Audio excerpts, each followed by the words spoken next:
Want to get your WhatsApp chat history back on your iPhone? Here are 2 easy methods in under a minute. First, use WhatsApp's built-in backup.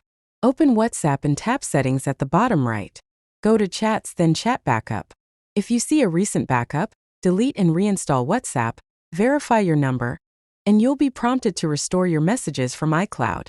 Tap Restore Chat History and let it finish. It'll pull all your conversations back onto your device. If that backup isn't available or you need a different restore point, use your iCloud device backup.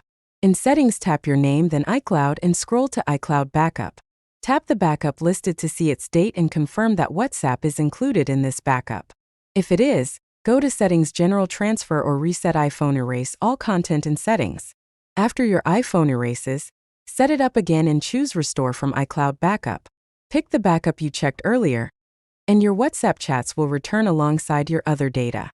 That's it, 2 quick ways to recover your messages. If this helped you, tap like, share your favorite WhatsApp tip in the comments, and subscribe for more quick tutorials.